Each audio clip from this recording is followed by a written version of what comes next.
This is a late start to the vlog, but today I'm gonna take you guys with me. Oh, I have my camera, I forgot my SD card, so right now we are recording off of my phone.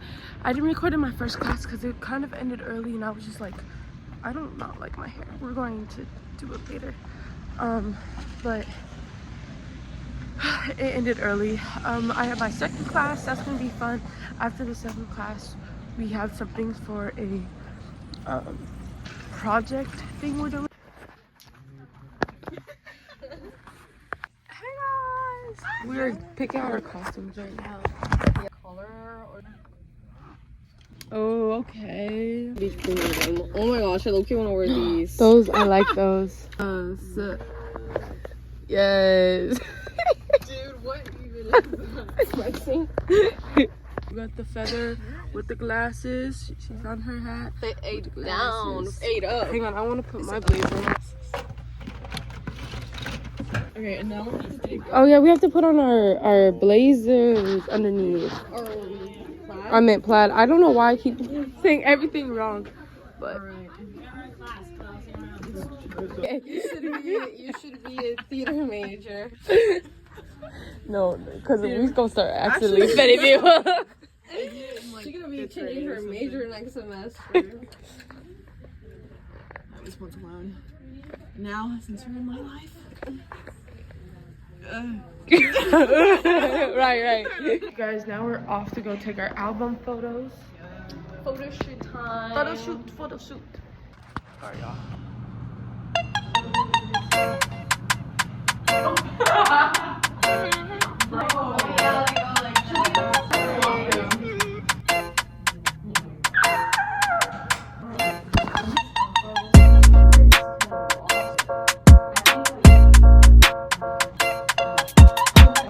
Thank you so much. Dude, that works so well.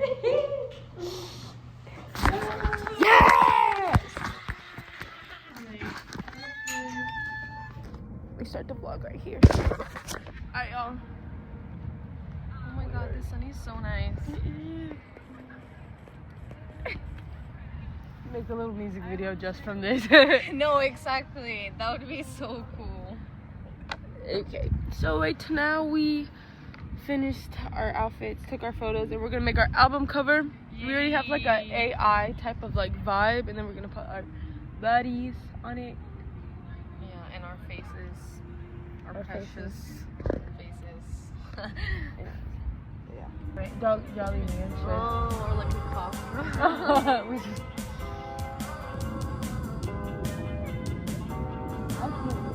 Alright, y'all, so we just got done. I'm going home. I'm gonna get some food. I have a meeting at 3. I'm gonna wait and see if he calls. If he doesn't, then that'll be okay. But yeah, I'm gonna eat and then I'm gonna change and get ready for basketball practice. Basketball practice is not until 5, but usually I go early and get some shots after. Yo, I'm literally so hungry. I forgot to grab breakfast and yeah. But I'll explain to you guys what I was doing with my team, what I was doing in my first class, well, second class, all of that. I'm gonna get excited. Say the name. Hey, it's not about you. I just washed my hands. Hey y'all, It's it's not me. about you.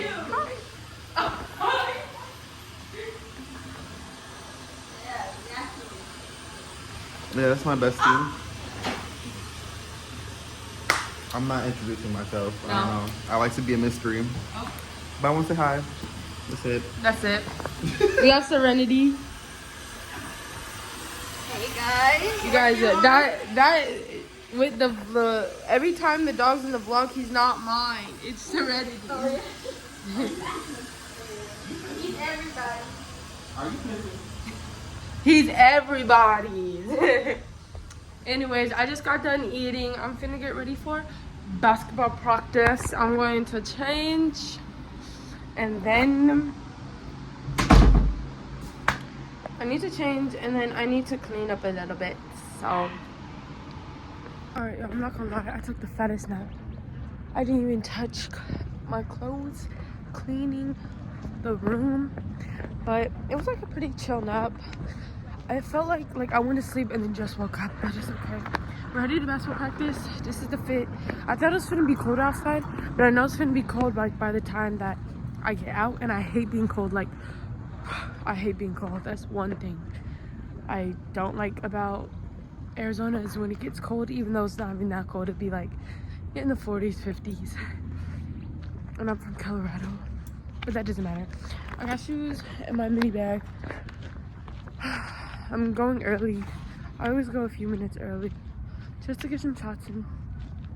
And yeah, because I'm old, my body be breaking down every time I play.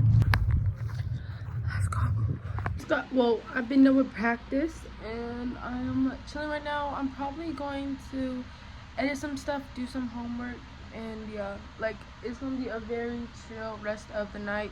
Around like 9, there's a haunted house that my friend's going to, so I'm just gonna wait until she texts, and then I'll probably vlog when we go to the haunted house on campus. So I kind of wanted to talk about what I've been doing in my classes because I find it really interesting when ignore that. I've been finding it interesting when people talk about like their majors and what they do and all that stuff.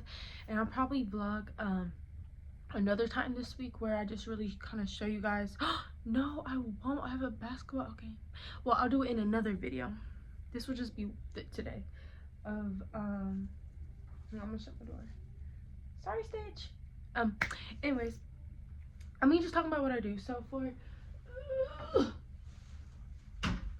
so for promotion and advertising right now, we're in unit topic 5 right now, my type of thing, because we're doing alternative marketing, and we're pretty much talking about the effectiveness of alternative and direct marketing, and then we're analyzing the effectiveness of digital marketing. And I love digital marketing. Like I tell you guys in a lot of my like videos and stuff like that my degree in social media and then my minor in marketing. So this is a marketing class, but of course marketing deals with all types of stuff. And so our alternative marketing assignment, we have to make a marketing campaign. Well, we have to make a direct marketing campaign or a digital marketing campaign, and I decided to make kind of like an in-between of both. So pretty much off of that, we have to choose a company, of course. So the company I chose is DevaCurl because I've heard like a lot of good things and bad things about them, but I decided I'm gonna go into my Canva and I'm gonna show you guys like as I'm talking. And so we have to make a new campaign. So the new campaign that I decided to do, because like if you guys don't know, my YouTube channel is Diary of a Mixed Kid, so I was like, oh, what if we did like Dear Diary, I love my curls, and reached a younger audience, because a lot of the videos I see are like they're always promoting like women and like, you know, like the older vibe, but I feel like it'd be cool if they made like a young like teenager kind, because like once you hit puberty and all that stuff, it's a time in girls' lives where like a lot of things change and they become more insecure, and like they're in middle school or they just gone to middle school, or even like the beginning of high school, and just like life be lifing, you feel me? So I don't know, that's kind of like my audience and all that. And so yeah, I think it's so cute. I took this photo from like a different campaign that they did, but I don't know, I really like it. And the reason why it doesn't have kids in it, because the marketing strategy is using influencers to talk about themselves when they're younger. So like in the overview, it says DevaCurl's Dear Diary, I love my curls campaign. Campaign is to connect with a younger audience, primarily preteen and teenage girls, inspiring self-love and empowering them to embrace their natural curls. Through a diary-style storytelling approach, we aim to create relatable content that highlights real stories and women reflecting on their hair journeys and sharing them with the next generation. And I just chose like these photos that are literally AI, so they're not copying from anywhere, but they're literally AI, just to show perspective. My marketing objectives: one is to increase brand awareness among younger audiences utilizing TikTok, Instagram, YouTube, Disney Plus, and I've never thought about using like streaming platforms for ads. So like I don't know, that's like a new concept that I came up with that I've never even thought about doing. So I wanted to do Disney Plus and Hulu because obviously younger kids are, you know, teenagers and stuff. Like of course Netflix, but I just feel like Disney Plus and Hulu makes sense, and Hulu and Disney Plus are like connected. Promote inclusivity and accessibility. So ensure DevaCurl promotes are affordable and designed to inclusive of families with diverse needs and income levels. So I say this because a lot of people see Diva Curls and it is expensive brand, but I feel like if we're aiming towards the younger audience, and of course like either they're not buying it, like their parents are most likely buying it, but we want to show it towards them, so they're like, oh mom, like, and it's one of those ages where it's like, okay, a lot of girls are doing their own hair now and they're trying to figure out what to do. So it's like more of like, okay, we're showing this to teenage girls, but then also like the moms, you know, or like whoever's buying it is seeing it, and if it's like a good price. Income brackets, a lot of girls who are in lower income brackets like maybe can't afford products, so like they do certain styles, so a lot of times their curls aren't out because they don't know how to manage it, they don't have the products for it, or they don't have like certain things because of the expense of it. So I think that would be a great different perspective to reach community and support. Build connections by partnering with influencers and hosting in-person salon events for young girls, including those in foster care or underserved communities, where they can learn hair care techniques and celebrate their curls. Yeah, and so then I decided to do 2 events, like marketing events. So one was going to be a global event, and then the other one is going to be a pop-up book event. So the first one is the global event, and it says Diva, I don't know why it has that, okay. Diva Curls global event brings younger girls together with women influencers at partner salons in selective global cities to inspire, love, relate, and care for natural curls. Girls will receive hands-on Diva Curl tutorials and connect with role models who embrace their unique curls. I'll say connect with influencers who, okay. The event is inclusive, inviting girls from foster care and underserved communities to ensure everyone has access to quality hair care and support. And then our goal is to empower young girls with curly hair knowledge, boost confidence through self-acceptance, and build a community with influencers in Diva Curl. And then 3 is to strengthen brand awareness among young girls and families, creating lasting connections. The 3 things in this event, just to like staple on, is inspire, guide, and connect. I kind of did different elements that will go on in this global event.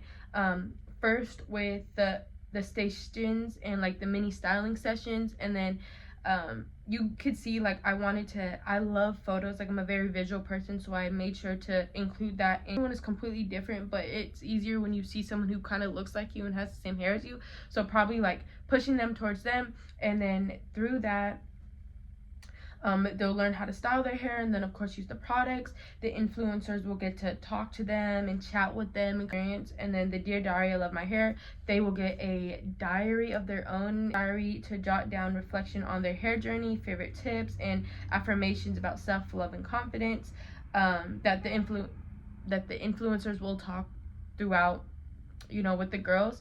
And then also of course the community outreach, which Diva Curl will partner with local foster care and community groups to make this event accessible to young girls who may lack quality care. So like I said, we could say that we're just going to go to inner cities, but it's like what community, how are we going to connect with those girls? And that's literally through local foster cares, community groups that already have those type of girls, instead of like going door to door, which would like, you know, it has to be like realistic. We're gonna give product samples to these young girls. And yeah, so I pretty much showed like a example like of the product, and because it is on like the cheaper side, we don't want to make it I said it in the ingredients, but the ingredients will be as natural as possible, not too many ingredients and stuff. And yeah, so I showed like example, lots of photos. And then the other one is a book pop-up, and I feel like everyone has seen the I Am Enough like book, like it's known, and it is #1 New York Times. So I was thinking of having a pop-up book event in New York, and it'll be a collaboration with Diva Curls, and pretty much Diva Curl will host an inspiring pop-up book event in New York City's inner neighborhoods to connect with Gen Z and preteen audiences in partnership with Grace Byers, which is the author. This event will blend hair care with self-love and empowerment themes. Girls will have the chance to meet Grace, participate in book reading, and receive sample products. The event aims to celebrate self-love, and loving your hair, providing a memorable experience that reinforces confidence and community among young audiences. I still need to edit this. I'm probably going to take parts out and just have bulletins, but this is just, like I said, I've been working on this today, so this is like what I have right now. But I used AI and got some, you know, cute photos, and then I have the book, and I used this element of like this glow effect so you can like really see like this is obviously the book that they're gonna use. Just another key, those keywords that are gonna go out through the event is inspire, guide, and connect. So that's why I have it for like those sections.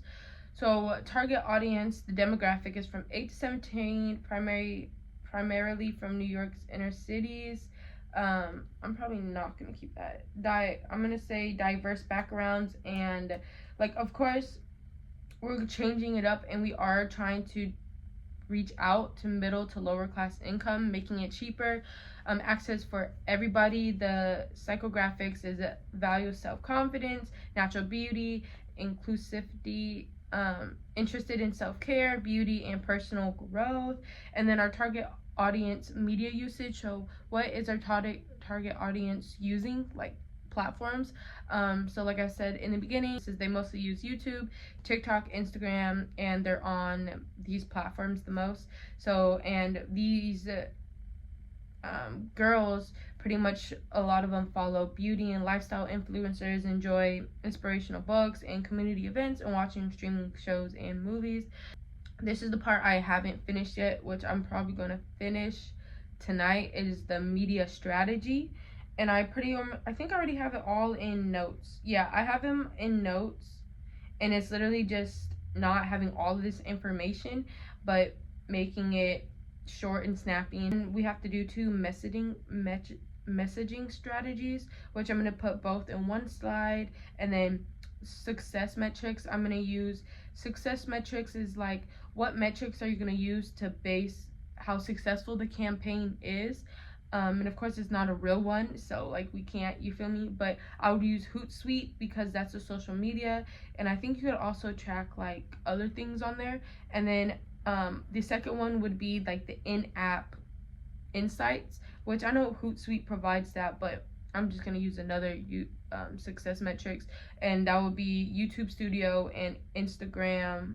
I mean, no, not Instagram, TikTok Studio, because they have those two. Because Instagram is connected, well, yeah, Instagram Insights, which I also have right here, but you can always use that through Hootsuite. But then also Hootsuite has Sentiments. They have like, well, Sentiments, social listening, and all that. So there's a lot of great resources in that, you know. So yeah. And then my others, I don't think I'm gonna have another one of these. And then the last part will be like a thank you type of thing. So that's pretty much what we're doing in that class.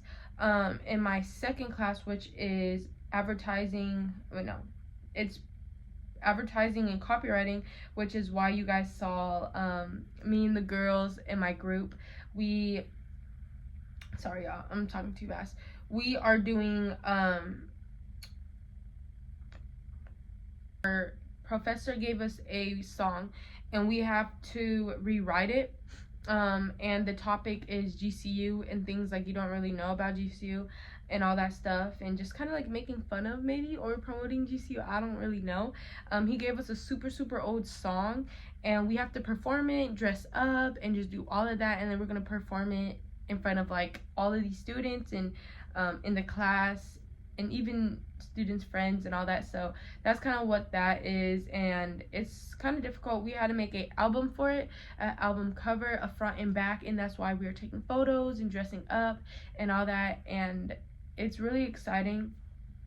And then he explained our second assignment, which is creating an outdoor campaign, which is like a billboard or kind of like the like thing on like a bench, you know, like an ad on a bench, or even like at the train station when you see like the ads in the all of that.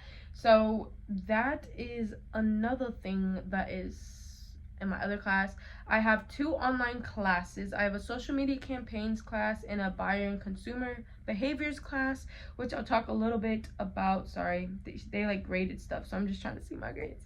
But pretty much we're in topic 5 of buyer and consumer. So in buyer and consumer right now we're learning about the elements of communication and how consumer behavior and engagement is influenced by social media. Like I said, a lot of my marketing and like classes kind of relate to like my social media classes, so it's a good combination. And so the assignments I'm trying to challenge myself, or like these projects, is not pick or think the same for each one, or pick the same company or brand and not do the same things and all that. But we don't have any work in that class because we took like our midterm test. So yeah, like the next one is group influences, which I kind of already started on that. I'm going to actually finish that tonight, which I can talk a little bit on, but it's kind of boring. And then the last class is social media campaigns, which is also online. This one I started in October instead of September, and it's a shorter duration, which means there's more stuff to do, like 2 things are due and all that. So we have organic campaign strategy, and so we have to do a campaign, like obviously social media campaign. So this whole semester we pick a company that is going to be aimed towards tourists, like for tourists to go to, and a location for it. So I'm gonna bring up the slides and just kind of like show you guys. Okay, so I'm gonna make this into a slides. I'm gonna make this on Canva, but I want to do a rough draft in Docs. I use Docs. A lot of professors and all of that prefer Word, and I don't know. Docs is what I used in high school, but Word is what they use in college. So take it how you want it, use whatever. But the company I chose is so right now we're doing the benchmark, which is our organic strategy. We're doing strategy. And so the company I chose was the Color Factory, and I'm gonna do a new location. So it's gonna be in Denver. If you guys don't know, I'm from Colorado, and I think it'd be cool to implement this in Denver because it would be competing with Meow Wolf, which is like it's a immersive museum, and the Selfie Museum up in Denver, which is like of different rooms, which they're both different.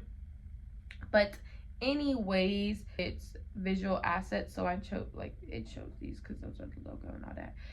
But then the unique information and background about the client is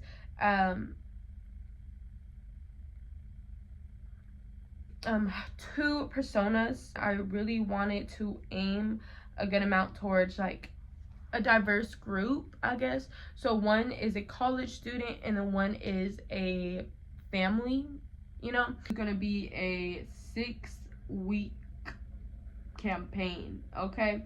Like this is the idea of like the building's already here, we already got like stuff. So 6 weeks we have until the grand opening.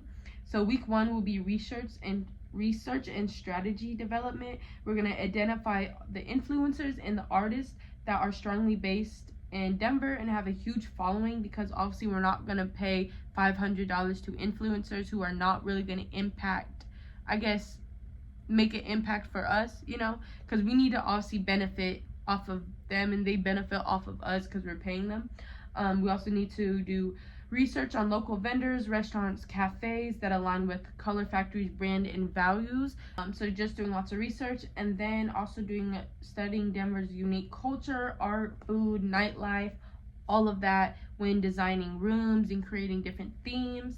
And then week 2 and 3 will be creating content and collaboration building. And this will consist of taking photos and taking videos of the influencers and the local artists and even the vendors, because it's really important. Like, yes, the day of grand opening, but like before that, what are they going to help us promote? Like, we need to bring them in, show them around, and try really explain like why we are here, and it's here to help them, you know, as the local vendors, so they get to, you know, be part of like the promotion and like taking photos and all that.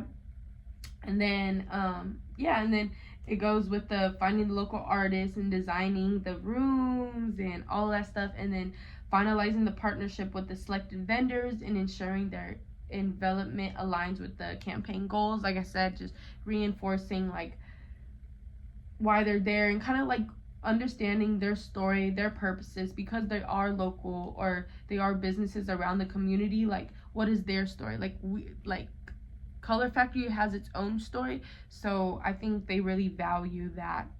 Through the research I've done through Color Factory, they really value community, and if a business has a really great story about community and all that and impacting the community, that's great for us and them when it comes to engagement and promotions on opening day. Week 4 and 5 is our social media and on-ground promotion. So this is a lot of more UGC type stuff and like interviews. We're not paying or none of this, but it's to build a hype a month before the opening through social media teasers on the main Color Factory account and the dedicated Denver profile. Now, Color Factory social media, like by its like the main one, it has like so many followers. It has a lot of followers. So if we can get content that they can help post and promote literally the Denver's profile, that'll be important, because this is a new, like I said, this is a new location, so it needs its own Instagram, it needs its own socials, but being able to get help through the main one will be very important, especially at this time. Conduct on-street interviews to gather feedback on what locals want to see, focusing on art, lifestyle, Denver's vibrant culture. So we're not just using social media to receive feedback and to get ideas. We are going into the local communities around where we're going to implant this grand opening, and people literally will be like, oh, like, what's this video for? Okay, well, we have this, like, this is our company and it's going to be opening soon. And we could also do like word of mouth type of stuff. This is literally like on the ground promotion, because we're doing these interviews, and yeah, and I feel like it'll be really great. Like when you see interviews, when you see public interviews, these are real people. Like, they're not acting. Sometimes they're acting, but I feel like it'll be great. It'll be real and all of that stuff. Like seeing local people talk about it. And then engaging with the community by promoting on local social media pages and encouraging word of mouth sharing, which is pretty much what I was talking about. And then week 6 will be the final push and grand opening. Intensified promotion on all social channels, encouraging user-generated content to build organic excitement. And this could be just like through story content of like send us like photos and videos of you guys getting ready for the grand opening, and this will be when influencers and stuff like that get excited and start, you know, promoting, and we're gonna get them to come out and all that. And then it says run countdowns, behind the scene peaks, and targeted ads to drive awareness and engagement. And that is all I have. Section 3 is the creative strategy, and I have to do event trends, so that is that. It is kind of a lot, but I did a lot of like behind the scenes work, and also there's stuff I still need to correct, but at least I got a lot of it done to where I'm at the creative strategy now, which is really, really great, if I do say so myself. So yeah, that is the last class that I have, and I just wanted to explain to you guys the thought process behind that. It's 9:05. I don't know if I got a text yet.